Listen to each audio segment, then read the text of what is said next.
අරිගතෝ ගොසයිමස් සියලු දෙනාටම සුබ උදෑසනක් වේවා. මේ වතාවේ මම ජපානයේ ඉඳලා මේ ඉරිදා දවසේ අපේ දෛවයකරෙන්ජි පන්සලේ දේශනයට මේ විදිහට සම්බන්ධ වෙන්නේ.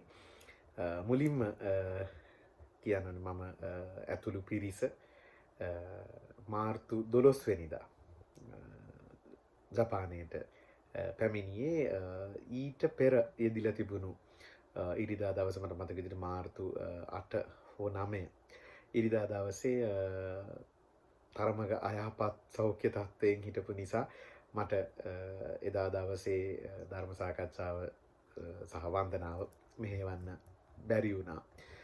ඒක නිසා අතර මම බලාපොරොත්තුෙන් හිටියේ ජපානයේ එන්න මේ මාසෙක විතර කාලෙකට ජපානයට පැමිණෙන නිසා ඊට පෙර මට හැමෝමත් එක්ක කතා බහ කරන්න ඉරිදා දින දේශනය සජීවීව ලංකාවෙත් මෙහෙවන්න ඒ මාසෙට පෙර ලැබෙන අවසන් අවස්ථාව විදියට අවස්ථාව ලබා ගන්න හිතාගෙන හිටියට හදිසි වෙච්ච උණ තත්වයක් වැළඳිලා ඒක එදා සහභාගී වෙන්න මට මෙහෙවන්න බැරි වුණා.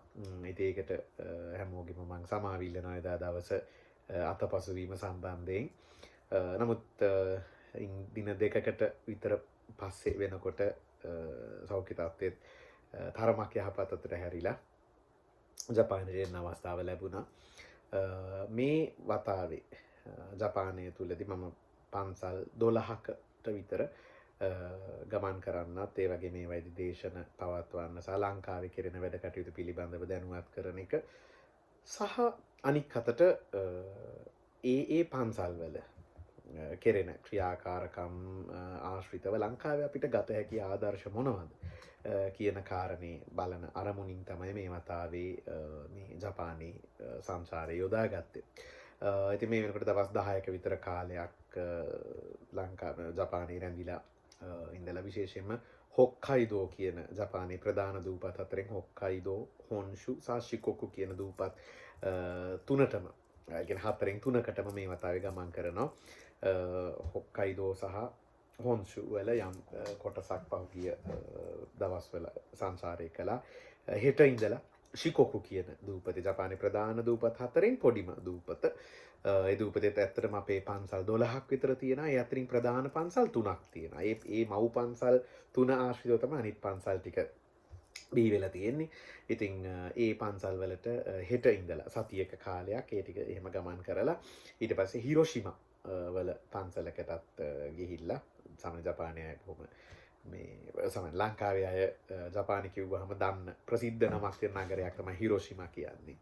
හිරෝෂිමා නගරයටත් ගොඩ වෙලා හිරෝෂිමා වල අපේ කෝරියුජි කියන පන්සලේ නවාතැන් අරගෙන යන්න බලාපොරොත්තු වෙනවා. ඒක ඔහොම තමයි මේ වතාවේ දැනට මේ ගමනේ කටයුතු. මාත් එක්ක ලංකාවෙන් ඇවිත් සහභාගී වෙන සියලුම දෙනා බොහොම හොඳින් සනීපෙන් සහභාගී වෙලා ඉන්නා. අතර මේ වතාවේ තියෙන ලොකුම අභියෝගය තමයි මේ ශීත ඍතුව. විශේෂයෙන්ම අපි හොක්කයිඩෝ කියන ජපානයේ ඉහළම දූපතේදී මීටර් කීපයක හිම තාමත් තියෙනවා. අපි ගමන් කරද්දි තිබුණා. ඉතින් ඒ ශීත දේශගුණෙත් එක්ක යම් අභියෝගයක් අපිට තියෙන විශේෂයෙන් ගත්තොත් පහුගිය අගෝස්තු මාසයේදී ගිය අවුරුද්දේ අගෝස්තු මාසේ ලංකාවෙන් ආපු කණ්ඩායම අරගත්තාම ඒ අයට මෙහි ගින්මාන කාලේ. ඒකට සාමාන්‍ය ලංකාවට වැඩිය ලොකු වෙනසක් නෑ මේ දේශගුණික තත්ත්වය රස්නේ කාලයක්. ඉතින් ඊට හාත්පසින් වෙනස් දැන් අපි හිම පතනේ වෙන තැන්වල පවා හිටියා. නමුත් දැන් මේ අපි ඉන්න මේ ප්‍රදේශය ගත්තාම මේ හිම පතනේ වෙන්නේ නැහැ. නමුත් තාම ටිකක් සීත කාලේ අවසානයේ අගභාගයේ තියෙන ඊළඟ සතිය විතර වෙනකොට සකුරා මල් පිපෙන කාලේ එනවා. ජපානයේ සකුරා දේශයකට මම නිතරම කියන සකුරා දේශය කිව්වට අවුරුද්දටම එක සතියක් වගේ තමයි මල් පිපිලා තියෙන්නේ. ඉතින් ඒ සතිය ඊළඟ ලබන සතියේ උදා වෙනවා. එතකොට ඒ වෙනකොට සීතල පහව ගිහිලා යම් මට්ටමකට දාඩිය දාන රස්නයක් නෙවෙයි. නමුත් අර තිබුණු සීතල පහව ගිහිල්ලා වසන්ත ඍතුව ශීත ඍතුව නිල වශයෙන් අවසන් වෙලා එහෙම සිද්ධ වෙනවා. ඒත් ඔය වගේ තමයි මේ වතාවේ මේ සංසාරය පිළිබඳව දැනුවත් කරන්න තියෙන්නේ ඔබ සැමව. අද දවසේ මම කතා කරන්න බලාපොරොත්තු වෙන මාතෘකාව තමයි අපි මේ ප්‍රගුණ කිරීම තුළ කතා කරන ප්‍රතිඵල පිළිබඳව. අපි නිතරම කියනවා මේ වන්දනාව තුළ ප්‍රතිඵල තියෙනවා. ප්‍රතිඵල අත්දකින්න පුළුවන්. අපි කෙනෙක්ට අලුතෙන් ධර්ම දානයේදීත් එහෙම කියන්නේ නේද? මේ වන්දනාව තුළ එදිනෙදා ජීවිතය තුළම වෙනස්කම් අත්දකින්න පුළුවන්. ප්‍රතිඵල ආනිශංස අත්දකින්න පුළුවන්. මේක සමහරකට බෙනිෆිට්ස් කියන වචනෙන් කට්ටිය කතා කරනවා. ජපාන් භාෂාවෙන් අපි ගොරියකු කියලා කියනවා. මේ විදිහට අපි ප්‍රතිඵල ගැන කතා කරනකොට මේ ප්‍රතිඵල කියන එක විවිධයට විවිධාකාර විදියට ලැබෙන්නේ සහ දැනෙන්නේ. මොකද ලැබෙන්නේ සහ දැනෙන්නේ කියලා කිව්වොත් ලැබෙන ප්‍රතිඵලත් විවිධාකාරයි. ඒ ප්‍රතිඵල දැනෙන විදියත් විවිධාකාරයි. ප්‍රතිඵල කියන එක ගැන කතා කරද්දිම ගොඩක් වෙලාවට බොහෝ දෙනෙක්ගේ අත්දැකීම් වලත් අපිට නිතර අහන ලැබෙන දෙයක් තමයි අපි කියමු යම් රෝගී තත්ත්ව සුවපත් වෙන එක.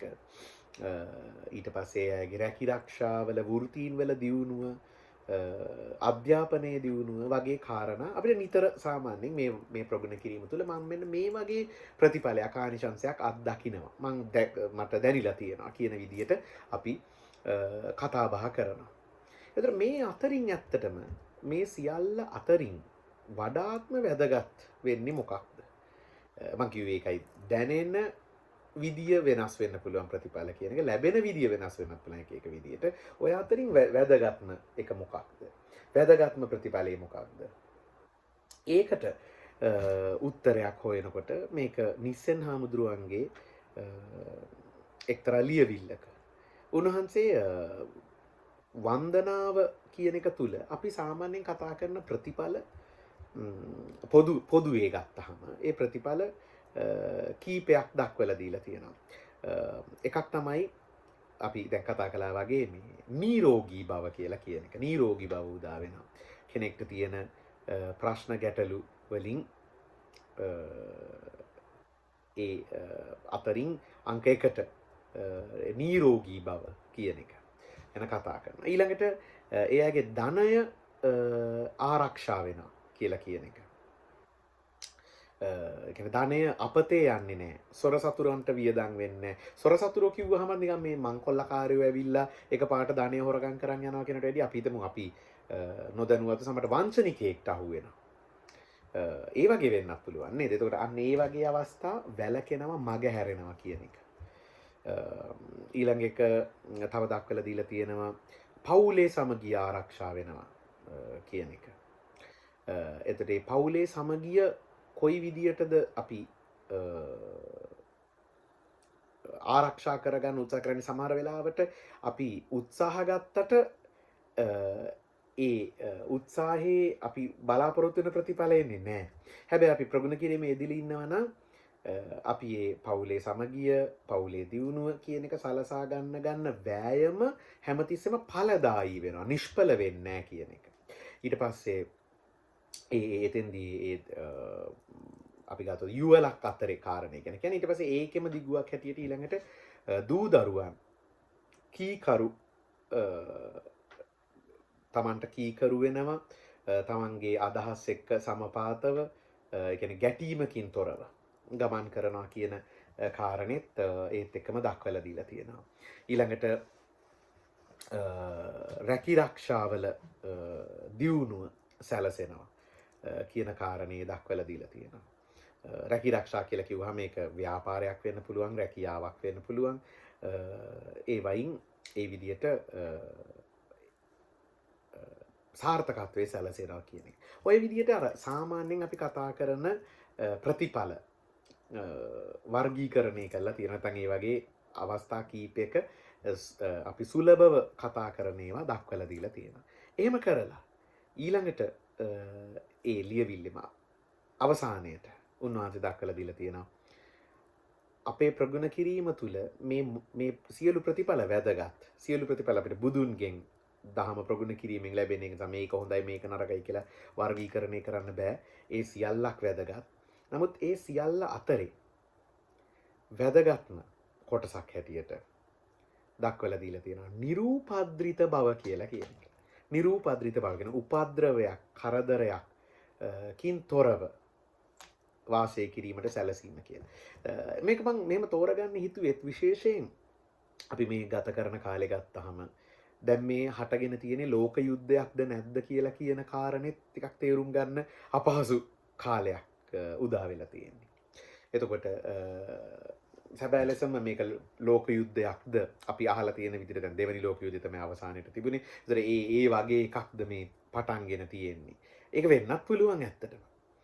මොකද කවුරුත් ලෝක යුද්ධයක් ඔන්න අද ඉඳලා මේ පටන් ගත්තේ ලෝක යුද්ධය කියලා නම් කළා නෑ පළවෙනි දෙවෙනි ලෝක යුද්ධවල. ඒක කාලයක් ගත වෙලා තමයි ඒ නම පවා ඇවිත් තියෙන එක එක රටවල් ඒකට සම්බන්ධ වෙද්දී එක එක ව්‍යාකූලතා ඇති වෙද්දී මුලින් බොහොම පොඩි උදාහරණයකට පළවෙනි ලෝක යුද්ධය කියන එක ආරම්භ වුණා කියලා සලකන සිද්ධිය එක ඕස්ට්‍රියාවේ කුමාරයෙක්ට වෙඩි තැබීමක්. එක පුද්ගලයෙක්ගේ ඝාතනයක්. යුද්ධෙකුත් නෙවෙයි. ඝාතනයකින් ආරම්භ වෙච්ච විදිහට. ඉතින් ඒක නිසා අපි මේ ඉන්නේ අවිනිශ්චිත තත්වයක ඇත්තම ලෝකෙම ගත්තම. ලංකාව විතරක් නෙවෙයි ජපානෙත් එහෙමයි. දැන් ජපානයේ මේ තෙල් පෝලිං වගේ අපිට වැඩිය දකින්න නැහැ මේ වෙලාවේ. මොකද ඒගොල්ලොන්ගේ තියෙන සම්පත් පහසුකම් එක්ක. හැබැයි ජපානෙත් එක්තරා විදියකට ඒ අයගේ යම් කැළඹීමක් සමාජය තුළ පවතිනවා. එතකොට මේ වතාවේ එහෙම දකින්න නැති වුණාට දැන් මේ ඉරානයත් එක්ක නේ ප්‍රධාන වශයෙන් යුද්ධය පැටලලා තියෙන්නේ. එතකොට අපි ගත්තොත් ඉරාකේ යුද්ධය ගල්ෆ් යුද්ධය කියලා ලංකාවෙත් හඳුන්වන ඒ යුද්ධය අරගත්තාම ඒ වෙලාවේ ජපානි මිනිස්සු තෙල් ප්‍රශ්නයට බය වෙලා හරියට ලංකාවේ මිනිස්සු තෙල් ප්‍රශ්නයට බය වුණා වගේම ඒ ගල්ෆ් යුද්ධේ වෙලාවේ එහෙම වෙලා ජපානයේ ඔබ දන්නවා ඇති මේ ටොයිලට් පේපර්ස් පාවිච්චි කරනවා. ඒ ටොයිලට් පේපර්ස් හිඟයක් එන තරමට මිනිස්සු අරගෙන තිනවා. මොකද මේ ටොයිලට් පේපර්ස් නිෂ්පාදනය කරන්නේ බොරතෙල් නිෂ්පාදනයෙන් ලැබෙන අතුරුඵල වලින් ඒ කඩදාසි නිර්මාණය කරන්නේ. ඒක නිසා දැන් මේ බොරතෙල් ප්‍රශ්නේ ආවහම ටොයිලට් පේපර්ස් නැති වෙයි කියන බයට ඒ වතාවේ එහෙම ටොයිලට් පේපර්ස් ගොඩක් දෙනෙක් මිලදීගෙන එහෙම ප්‍රශ්නයක් වුණා කියලා අවුරුදු 25කට 30කට උඩදී එහෙම සිද්ධ වුණා කියලා ජපානයේ ඉතිහාසෙ කතා වෙනවා. ඉතින් ඒ වගේ තමයි මේ වතාවෙත් අවිනිශ්චිත තත්ත්වයක් වෙන ව්‍යාකූල වෙලා තියෙන ලෝකෙම ඒක එහෙමයි. මම මේ කතාව කිව්වේ ලංකාවේ විතරක් නෙවෙයි වෙනි සිදුවීම් වෙන්නේ කියන එක පැහැදිලි කරන්න. ඉතින් ලංකාවේ අපිත් ඉන්නේ එක්තරා අවදානම් අවස්ථාවක වගේම අවදානම කියනටත් වැඩිය ව්‍යාකූල තත්ත්වයක අවිනිශ්චිත තත්ත්වයක. එහෙම අවස්ථාවක මෙන්න මේ නිරූපද්‍රිත බව කියලා කියන කාරණේ වඩාත් වැදගත් වෙනවා. නිරූපද්‍රිත බව. නිරූපද්‍රිත බව කොහොමද මේ අපිට මෙතෙන්දී වැදගත් වෙන්නේ කියලා කිව්වොත් අපි ඇත්තටම අරිගතෝ ගොසයිමස් කියන වචනයෙන් පවා විශ්වයට බුදුන්ට ස්තුති කරන්නේ ඒ නිරූපද්‍රිත බවට. දැන් අසනීපයක් වැළඳිලා ඉඳලා අසනීපේ සුව වීම කියලා කියන එක අපි දකිනවා. මෙහෙම වුණා මම මේ ප්‍රගුණ කිරීම කරන නිසා මට හොඳ වෛද්‍යවරු මුණ ගැහුණා. හරි බෙහෙත් හම්බුණා. ඒ බෙහෙත් මට හොඳට ඇඟට පත්තියම් වුණා කියලා කියන විදිහට අපිට දකින්න පුළුවන් මේ ප්‍රතිඵලය. හැබැයි නිරූපද්‍රිත බව කියලා කියන්නේ උවදුරක් සිදු වුණේ නැහැ කියන එක. අපි අද දවසත් නිරූපද්‍රිතව ගත කරා. උපද්‍රවයකින් තොරව කරදරයකින් තොරව ගත කරා කියලා කියන අන්න ඒ කාරණේ අපිට හඳුනා ගන්න අපහසුයි. ඒක පෘථග්ජන අපේ ලක්ෂණයක්. ඒ ස්වභාවයෙන් හින්දා අපිට ඇත්තටම තේරුම් ගන්න අපහසුයි. ඒක. නමුත් මේ වගේ අවිනිශ්චිත කාලයක තුන් වේල කෙසේවත් දෙවේල කියන මොකද තුන් වේල කියන එක අතර මේ ලංකාවේ අපි කෑවට ලෝකෙ ගොඩක් රටවල් වේල් දෙකයි. ජපානෙත් සමහර වෙලාවට එහෙමයි. බොහෝ දෙනෙක්ගේ ජීවනචර්යාව වලින් තර වචනෙට තුන් වේල කියලා කිව්වට අපි කියමු කෑම බීම ලැබිලා හිසට සෙවණක් ලැබිලා මේ වෙලාවේ ඉන්න ලැබෙනවා නම් ඒක ලෝකේ අපිටත් වැඩිය අපි ලංකාව ගමුකෝ අපිට වැඩිය ආර්ථිකෙන් දියුණු නැත්නම් සම්පත් තියෙන යුද බලයේ තියෙන තෙල් තියෙන රටවල් වල මිනිස්සුන්ටත් නැති සම්පතක් මේ වෙලාවේ. නිරූපද්‍රිතව දවස ගත කරන්න තියෙන එක. යුද බියෙන් මරණ බියෙන් පසු වෙන්නේ නැතුව ඒ දවස ගත කරන්න පුළුවන්ද කියලා කියන එක. ඒක නිසා අන්න ඒ අවස්ථාව අපිට ලැබිලා තියෙනවා. හැබැයි අපිට ඒ අවස්ථාව තේරුම් ගන්න මිස් වෙනවා.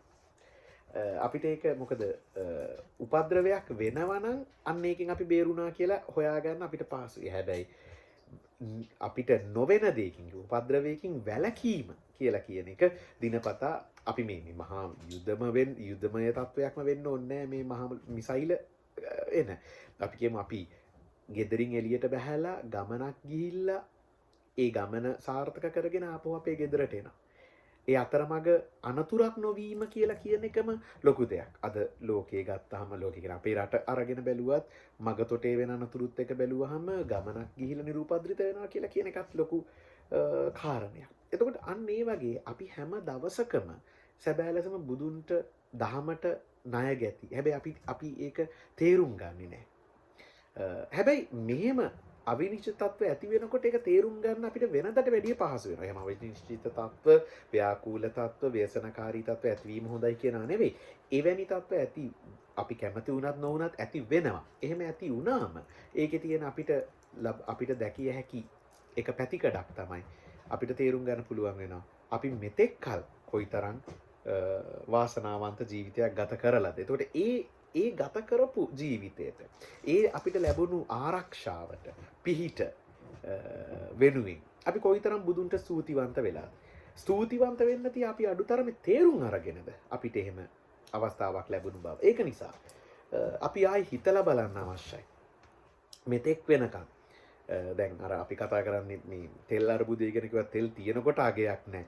ඕන තරම් අපිට සල්ලි තියෙනවා නම් ගිහිල්ලා ෆිලිං ස්ටේෂන් එකට පිරවුම් හලකට ගිහිල්ලා තෙල් ගහ ගන්න පුළුවන්. නමුත් එහෙම නැති වෙනකොට තමයි අපිට තේරෙන්නේ මෙච්චර කල් මේක තිබුණු එක කොයිතරම් දෙයක්ද කියලා. ඒ වගේ අපේ ප්‍රගුණ කිරීම ඇතුළෙත් අපි අර නිසෙන් හමුදුරෝ කැටගරයිස් කරපු අර මම කිව්ව එක එක වර්ගවල ප්‍රතිඵල අපි නිරන්තරයෙන් ලබනවා. හැබැයි ඒ ඔක්කොම අතරේ නිරූපද්‍රිත බව කියන එක දිනපතා අපි ලබමින් ඉන්න අපිට ඒකේ අගයක් නැහැ. මොකද අපිට ඒක දැනෙන්නේ නැහැ. ඒක නිසා මෙහෙම අවස්ථාවක් අපි උපයෝගී කරගෙන අපි උත්සාහ ගන්න ඕනේ. අන්න ඒ වටිනාකම තේරුම් ගන්න. අපේ ප්‍රගුණ කිරීම තුළ බුදුන් විශ්වය අපිව පැය 24ම දින 365ම ආරක්ෂා කරනවා. ඒ ආරක්ෂාව අර අපිට දැනෙන්නේ අපිට කරදරයක් වෙනකොට දැනෙනවා. හැබැයි කරදරයක් වෙන්නේ නැතුවම අපිව බේරෙනවා. අපි ගමනක් ගිහිල්ලා එනවා නිරූපද්‍රිතව අපිට අනතුරක් වෙන්නේ නැහැ. එතකොට පෘථග්ජන අපේ ස්වභාවය තමයි අපිට ඒක තේරුම් ගන්න අපහසුයි. නමුත් මම අද මේ මාතෘකාව තෝරාගත්තෙම අපි ඒක තේරුම් ගත යුතුයි. ආයි හිතලා බැලිය යුතුයි. නැවත නැවත ඒ පිළිබඳව සිතා බැලීම තුළ තමයි අපිට අපි කරන ප්‍රගුණ කිරීමේ වටිනාකම තේරෙන්න පටන් ගන්න. ඒක නිසා මේ මහා ලොකු මම කලින් කිව්වා වගේ මේ ලෝක යුද්ධයකට මැදිහත් වෙන තත්වයක් නෙවෙයි. එදිනෙදා ජීවිතය අරන් බලන්න.